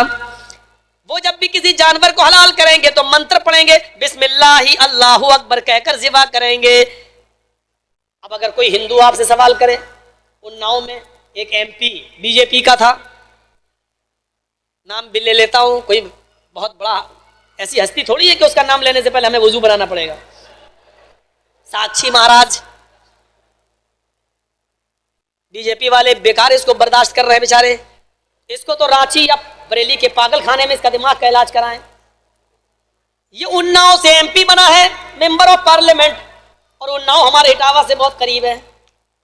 उन्नाव में भाषण देता है, कहता मीट मीट गोश्त गोश्त सब बराबर हैं, अगर मुसलमान लोग बकरा खा लेते हैं, भैंस खा लेते हैं और गाय भी खाते हैं, उसने वहां उकसाना चाह लोगों को, गाय भैंस बकरा खा लेते हैं तो गधा और कुत्ता क्यों नहीं खाते? मुसलमानों को चाहिए जब मीट मीट गोश्त गोश्त सब बराबर, तो गाय भैंस बकरा खाते हो तो कुत्ता और गधा भी खाना चाहिए।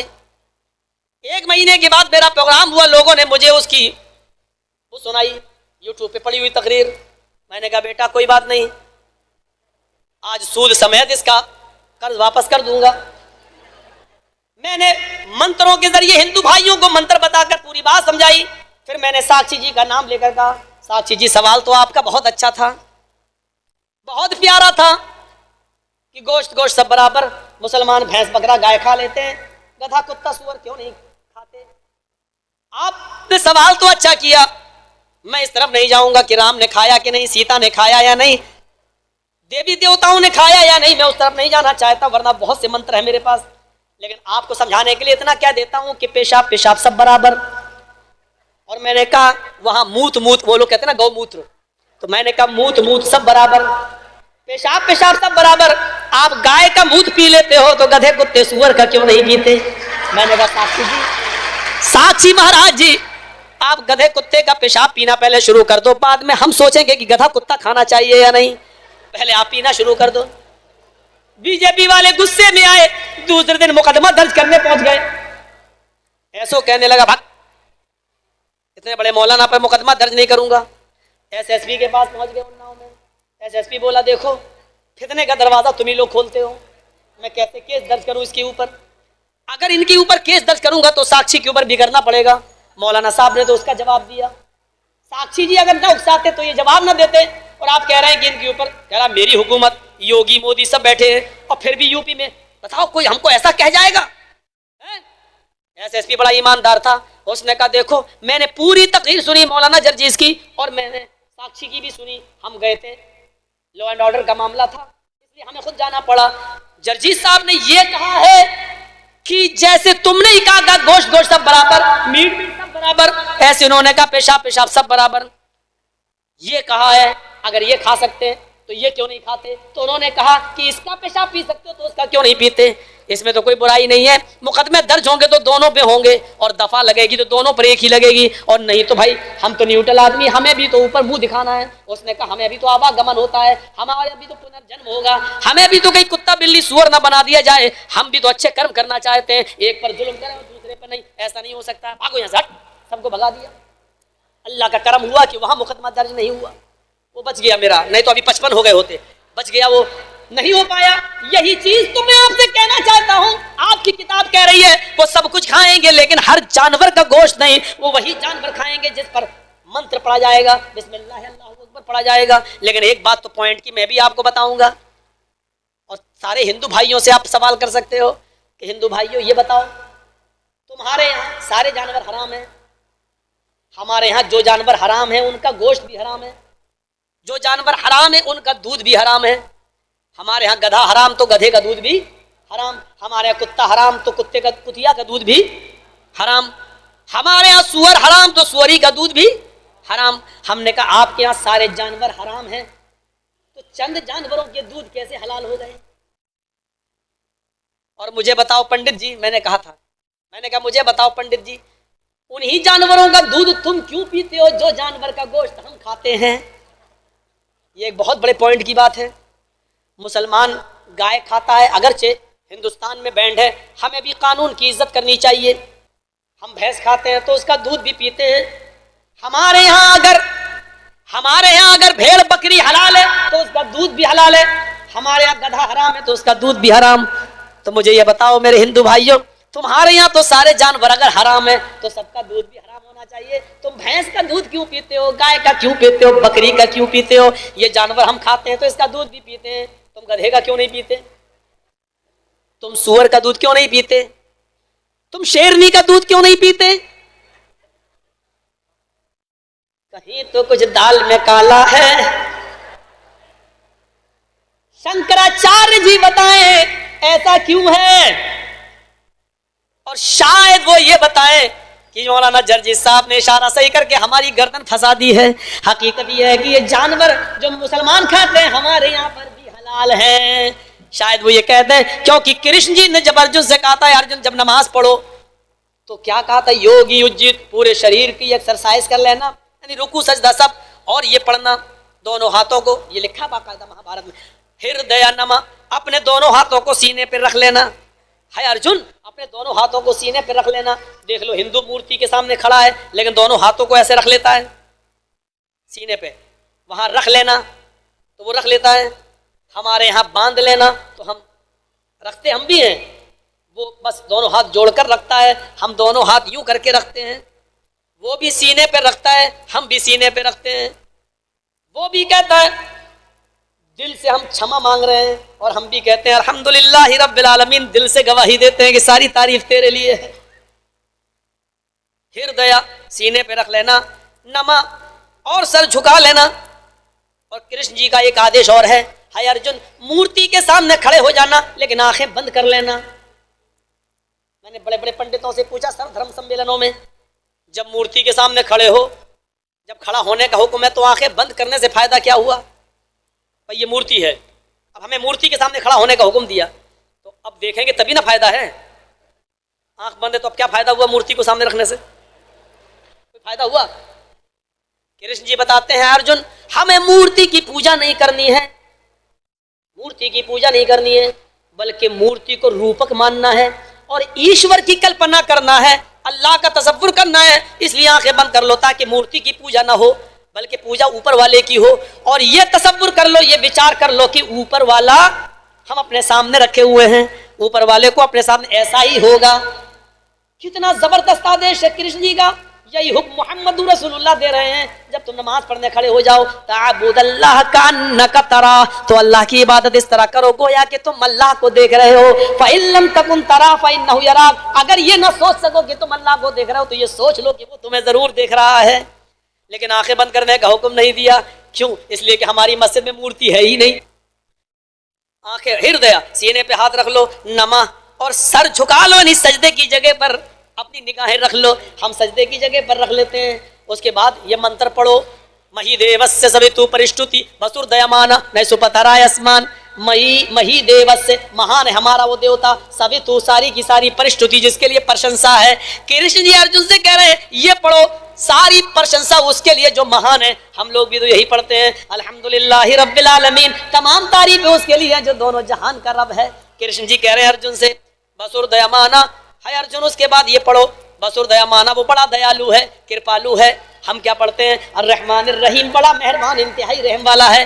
कृष्ण जी कहते हैं अब ये पढ़ो, नए सुपथरा आसमान, नए मानी नाव को पार करने वाले, मुश्किलों को दूर करने वाले। सुपथा यानी हाय अल्लाह, सुंदर पथ मानी रास्ता, राय चला आसमान हमारे फायदे के लिए। हाय अल्लाह हमको सुंदर रास्ते पर चला, सुपथा सुंदर पथ रास्ता, हमको सुंदर पथ अच्छे रास्ते पर चला जिससे हमारा फायदा हो। हम क्या पढ़ते हैं? इहदिनस सिरातल मुस्तकीम, हाय अल्लाह हमको सिराते मुस्तकीम पे चला। इन आयतों से लगता है, इन मंत्रों से, कि कृष्ण जी भी पक्के अहले हदीस थे। वो सूरह फातिहा पढ़ते भी थे और दूसरों को पढ़ने का हुक्म भी देते थे। ये नहीं कहते थे कि कोई पढ़ाए तो गूंगे बने रहना, पीछे कुछ मत पढ़ना, ये नहीं, तुम ये पढ़ो, हुक्म देते थे कि ये मंत्र पढ़ो। लिहाजा वो ये मंत्र पढ़वाते थे, यानी सूरह फातिहा पढ़ने का हुक्म भी दिया करते थे। तो मेरे भाइयों अब देखिए क्या कहा, पंचम समय कर्तव्य, और ये भक्ति है, इबादत 5 वक्त करना। मैं भी 5 वक्त करता हूँ। पवित्र धरती पाक जमीन पर सजदा करना। अगर पाक जमीन न मिले, मिर्ग चरम, मिर्ग मानी हिरन, चरम मानी चमड़ा, तो हिरन के चमड़े पर जाए नमाज बना लेना, हिरन के चमड़े को बिछा लेना और उसी पर साष्टांग सजदा, रुकू, दांडव सब उसी के ऊपर करना। यानी हिरन की खाल पाक है हिंदू धर्म के अंदर, हलाल जानवर में ये साबित हो गया है। हमारे यहाँ तो हर हलाल जानवर की खाल दबागत देकर जाए नमाज बनाई जा सकती है। मेरे भाइयों हिंदू धर्म भी कह रहा है और श्रीमद् भागवत गीता कह रही है कि मिर्गा चरम, हिरन की खाल को बिछा लो। रामचंद्र जी दौड़ती हुई हिरन को तीर मारते थे तो लग जाता था। दौड़ती हुई हिरन, तीर निकाला, मारा, दौड़ती हुई हिरन को लगा। हम लोग तो खड़ी हिरन को नहीं मार पाएंगे, निशाना चूक जाएगा। और रामचंद्र जी तो दौड़ती हुई हिरन को मार देते और वो लग जाता था। पता चला रामचंद्र जी बहुत पक्के निशानेबाज थे और साफ लफ्जों में कह दूं बड़े पक्के शिकारी थे। तो मेरे भाइयों हलाल जानवर आपके यहाँ पर भी हलाल है, लिहाजा इन झगड़ों से कुछ नहीं रखा। सर्व भक्षो मतोमम, वो सब कुछ खाएंगे और वही जानवर खाएंगे जो उनके हलाल होंगे और जिन पर मंत्र निकौल बिस्मिल्लाह अल्लाहु अकबर पढ़ा गया होगा। मुसलेनेओ, जब दुनिया में ये लोग आ जाएं, भारत में आ जाएं, तो सुन लो, हाय पुंडरीकाक्ष ने बताया, लोगों सुन लो, राजा भोज कह रहे हैं भारत के लोगों से सुन लो, जब ये लोग आ जाएं, ऐसे लोग आ जाएं, यानी लंबी दाढ़ी रखने वाले, दाढ़ी में गांठ न लगाने वाले, चोटी न रखने वाले, आजान देने वाले, खतना कराने वाले और सब कुछ खाने वाले, हलाल जानवरों को खाने वाले जब आ जाएं, जब भारत में आए, मुस्लिम संस्कारा, उनको मुस्लिम संस्कार के नाम से जाना जाएगा, इनको मुसलमान कहा जा रहा होगा। ये शब्द भी तुम्हारी किताब में इस रात के 11:30 बजे तक भी लिखा हुआ है कि इनको मुसलमान कहा जा रहा होगा। कौन कहता है हम तुम में जुदाई होगी, ये हवाई तो किसी दुश्मन ने उड़ाई होगी। हम शायर के शेर में हमेशा से चेंजिंग करते रहे हैं, इसलिए आज भी कर देते हैं। कौन कहता है हम तुम में जुदाई होगी, ये हवाई तो योगी मोदी के चमचों ने उड़ाई होगी। बस इतनी सी बात कहकर खत्म कर रहा हूं। या यूं कह दो कि कौन कहता है हम तुम में जुदाई होगी, ये हवाई तो पार्लियामेंट के नेताओं ने उड़ाई होगी। विदा होता हूं आपसे। कल मेरा प्रोग्राम फिर मुरादाबाद, अभी फिर निकलना है, फिर भागना है। शायद रूह निकलने के बाद ही हमको सुकून मिल सके। अपनी दुआओं में याद रखना, अल्लाह ताला हम सबको मोहम्मद रसूलुल्लाह की जिंदगी को आइडियल बनाने की तौफीक अता फरमाए, हम सबको मोहम्मद रसूलुल्लाह की जिंदगी पर चलने की तौफीक अता फरमाए और रसूलुल्लाह से सच्ची मोहब्बत करने की तौफीक अता फरमाए। व आखिर दावाना अल्हम्दुलिल्लाहि रब्बिल आलमीन। अस्सलामु अलैकुम व रहमतुल्लाहि व बरकातुहू। सेल्फी लेने के लिए कोई ना दौड़े, मेरे पास स्टेज की तरफ कोई ना आए। यहाँ पर चूंकि पुलिस का इंतजाम नहीं है, इसलिए मुझे ये ऐलान करना पड़ रहा है, क्योंकि यहाँ सेल्फी लेने हमारे पास ना दौड़े। बस दिल से मोहब्बत होती है, दिल